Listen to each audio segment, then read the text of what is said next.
నాపై ఎన్ని కేసులు పెట్టినా న్యాయపరంగా న్యాయస్థానంలోనే ఎదుర్కొంటానని మాజీ మంత్రి అంబటి రాంబాబు పేర్కొన్నారు. ఈ సందర్భంగా గుంటూరు సిద్ధార్థ నగర్లోని తన క్యాంపు కార్యాలయంలో ఏర్పాటు చేసిన మీడియా సమావేశంలో అంబటి మాట్లాడారు. నాపై పలు ఎఫ్ఐఆర్లు నమోదు అయ్యాయని తెలిపారు. ఒకే అంశంపై అనేక చోట్ల కేసులు పెట్టారని ఆవేదన వ్యక్తం చేశారు. సోషల్ మీడియాలో యాక్టివ్గా ఉన్నానని నాపై కేసులు పెడుతున్నారని అన్నారు. పెమ్మసానిపై వ్యంగ్య చిత్రం పోస్ట్ చేస్తే నాపై కేసులు పెట్టారు. వెన్నుపోటుపై పాటను నా ఇన్స్టాగ్రామ్, యూట్యూబ్లో పోస్ట్ చేశానని నాపై కేసులు నమోదు చేశారని చెప్పారు. ప్రజలకు మామకు చంద్రబాబు వెన్నుపోటు పొడిచారని అన్నారు. నేను ఎందుకు పోస్ట్ చేస్తానంటే మాది గొడ్డలి పార్టీ అని టీడీపీ వారు అంటున్నారని మండిపడ్డారు. దానికి ప్రతిగా వెన్నుపోటు పార్టీ అన్నానని ఒక కార్టూన్ లక్షల మందిని ఆకర్షించిందని అన్నారు. పోలీసులు అధికార పక్షానికి కొమ్ము కాస్తున్నారని ఆరోపించారు.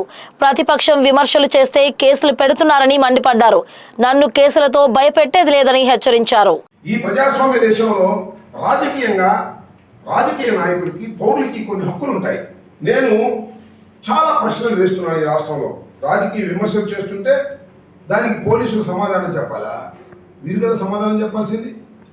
ఈ ప్రజాస్వామ్య దేశంలో అడిగే హక్కు లేదా, ప్రశ్నించే హక్కు లేదా అని అడుగుతా ఉన్నా. మీకు ఒక విషయాన్ని ఇప్పుడు గుర్తు చేస్తా, చాలా మందికి తెలియదు, ఎందుకంటే తరం మారిపోతుంది.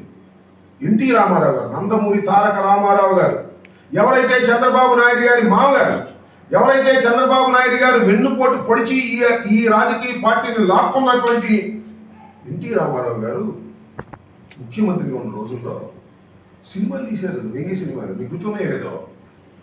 నా పిలిపే ప్రభంజనం అని ఒక సినిమా, మండలాధీశుడు, గండిపేట రాశి, ఇలా అనేకమైనటువంటి చిత్రాలు, 2.5 గంటలు 3 గంటలు ఉన్నటువంటి నిడివి కలిగినటువంటి చిత్రాలు ఈ రాష్ట్రంలో విడుదలయ్యాయి. సాక్షాత్తు ఎన్టీ రామారావు గారిని పోలినటువంటి డ్రెస్ వేశారు. దానిలో కోట శ్రీనివాసరావు గారు చనిపోయాడు, ఆయన ఎన్టీ రామారావు గారి పాత్ర పోషించారు. ఆ విధంగా కాషాయ వస్త్రాలు వేసుకొని చాలా వ్యంగ్యంగా చిత్రాలు తీసి ప్రజల్లోకి తీసుకువెళ్ళినటువంటి సందర్భం ఎన్టీ రామారావు గారు ముఖ్యమంత్రిగా ఉన్నప్పుడు కూడా. కానీ ఎన్టీ రామారావు గారు ఏ కేసులు పెట్టలేదే. మహానటుడు కృష్ణ గారు తీసిన సినిమాలు ఉన్నాయి, నా పిలిపే ప్రభంజనం. ఎన్టీ రామారావు గారు ఆ రోజున పోలీసులు లేరా? ఆ రోజు పోలీసులు మరి కృష్ణ గారి మీద కేసు పెట్టారా? శేషగిరిరావు గారి మీద కేసు పెట్టారా? ఈ చిత్రాలు తీసినటువంటి శ్రీనివాసరావు మీద కేసు పెట్టారా? ఏంటి నాకు అర్థం కదా. సాక్షాత్తు చిత్రాలనే తీసి ఆంధ్ర రాష్ట్ర థియేటర్లలో విడుదల చేసి మండలాధీశుడని, నా పిలిపే ప్రపంచమని, గండిపేట రహస్యమని వ్యంగ్య చిత్రాలు తీసి ఎన్టీ రామారావు గారిని రాజకీయంగా విమర్శ చేస్తే ఎన్టీ రామారావు ఎదుర్కొన్నాడు, కేసులు పెట్టలేదే. నేను అడుగుతా ఉన్నా, ఈ విధంగా కేసులు పెట్టి మమ్మల్ని ఏదో బెదిరించాలని అనుకుంటే బెదరడానికి మేము సిద్ధంగా లేవని కూడా నేను ఈ సందర్భంగా చెప్పదలుచుకున్నా. ఎన్నున్నాయండి ఈ రాష్ట్రంలో పోలీసులు చేసిన పనులు? నాకు తెలియగలుగుతా. మా మీద కేసులు పెట్టమా? పోస్టులు పెట్టి కేసులు పెడతారా? ఎంత దిగజారిపోయారు పోలీసు వ్యవస్థ, నాకు అర్థం కావట్లా. పోలీసులు ఎంత దారుణంగా ప్రవర్తిస్తున్నారనే విషయాన్ని ఇక్కడ నేను మళ్ళా ప్రస్తావన చేయాలని అనుకుంటున్నాను. ఏమండి, పోలీసుల కారులో గంజాయి దొరికిందా అంటే ఏంటి అర్థం? గంజాయిని పోలీసు వారే అమ్ముతున్నారు, గంజాయిని పోలీసు వారే సరఫరా చేస్తున్నారు వ్యానుల్లో. ఇది నా ఆరోపణ కాదని చెప్పండి. పోలీసు వ్యానుల్లో గంజాయి పొట్లాలు దొరుకుతాయి, పెద్ద పెద్ద బస్తాలు దొరుకుతాయి. ఈ రాష్ట్ర ప్రభుత్వం అధికారంలోకి వచ్చినప్పుడు హోంమంత్రి గారు ఏం చెప్పారు? 100 రోజుల్లో గంజాయి లేని రాష్ట్రాన్ని సృష్టిస్తామన్నారు, గంజాయి లేని రాష్ట్రంగా చేస్తామన్నారు. 100 రోజులు కాదు, 2 సంవత్సరాలు దాటిపోయింది. ఎక్కడ పడితే అక్కడ గంజాయి, ఎక్కడ పడితే అక్కడ గంజాయి దొరికింది. సాక్షాత్తు పోలీసులే గంజాయిని అమ్మి డబ్బులు సంపాదించాలనేటువంటి భావనతో ఇవాళ పోలీసు యంత్రాంగం పనిచేస్తుంది. గుర్తుపెట్టుకోమని మనం చేస్తున్నాం. అంతేకాదు, ఇంకో విషయం చెప్తా. క్లబ్బులు, పేకాట క్లబ్బులు, సత్యనపల్లిలో క్లబ్బు, చెరుకూరుపేటలో క్లబ్బు, రేపల్లో క్లబ్బు, ఈ ఉమ్మడి జిల్లాలో 3 చోట్ల పేకాట క్లబ్బులు నడుస్తున్నాయి. ఏ విధంగా నడుస్తున్నాయి? రోజుకి 20 లక్షలు ఒక్కొక్క పేకాట క్లబ్లో లాభాలు వస్తాయి. 20 లక్షలు ఎవరెవరు పంచుకుంటారు తెలుసా? పోలీసులు పంచుకుంటారు. ఇక్కడ ఐజీ గారికి వాటాలు ఉన్నాయంట. ఇక్కడ ఉన్నటువంటి ఐజీ గారు క్లబ్బుల్లో వాటాలు తీసుకొని క్లబ్బులు అంటుతా ఉన్నారు, గంజాయి నుంచి డబ్బులు తీసుకుంటా ఉన్నారు.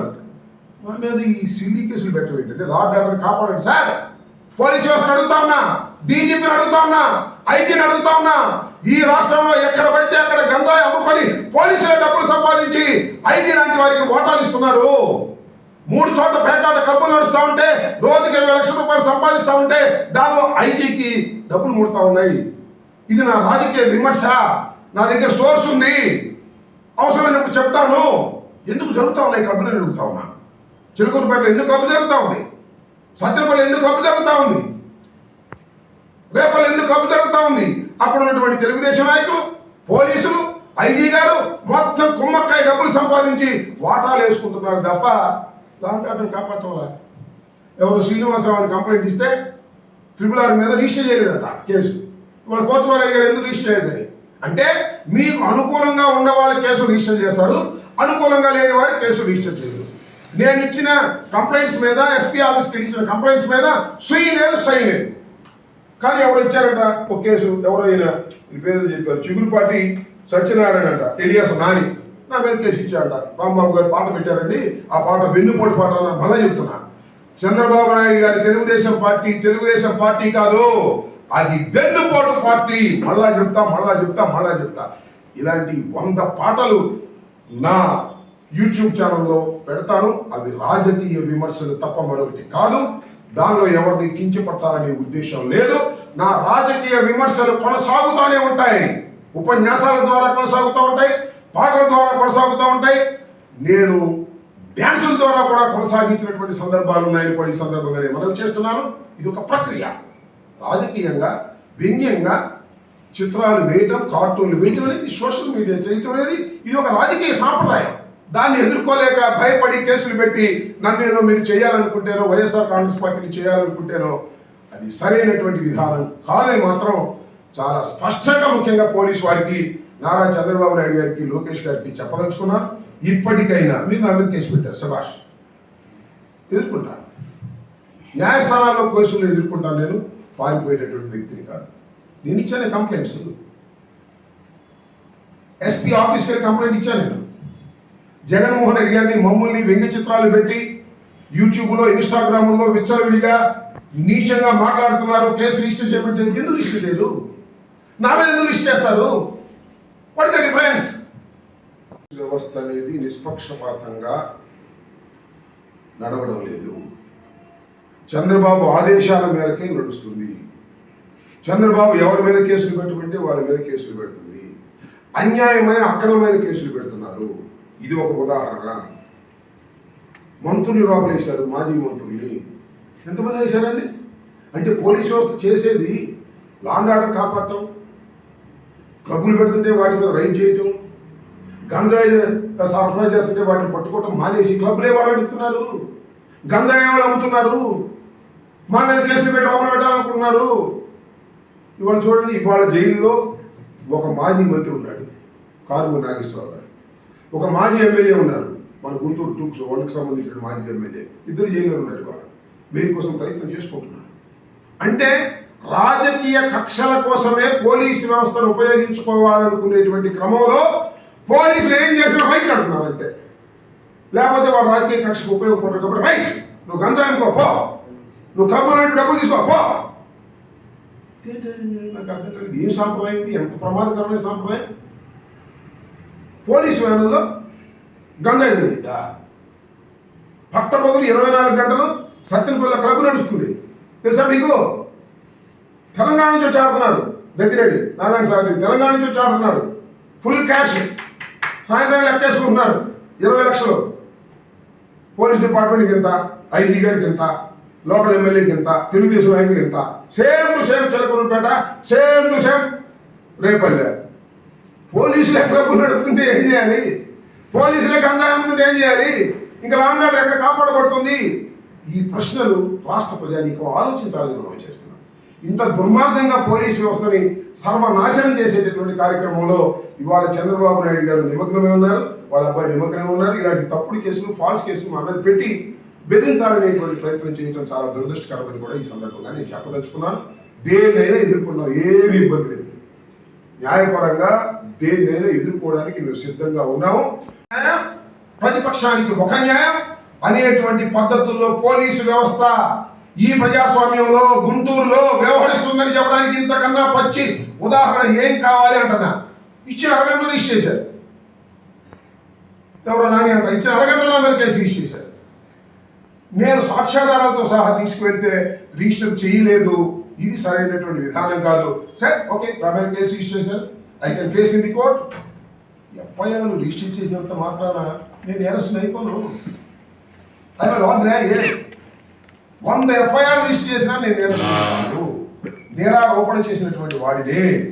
అయితే ఇవన్నీ కోర్టులో నిరూపణ అయ్యి నేను నేరస్తులు నిర్ణయించేదాకా నేను నిర్దోషి అనే విషయాన్ని చట్ట ప్రకారంగా తెలిసిన వాళ్ళు గమనించాలని, నా మీద పుంఖాలుగా కేసు రిజిస్టర్ చేసి నన్ను ఏదో చేయాలని మీరు చేసే ప్రయత్నాన్ని విరమించుకుంటే మంచిది.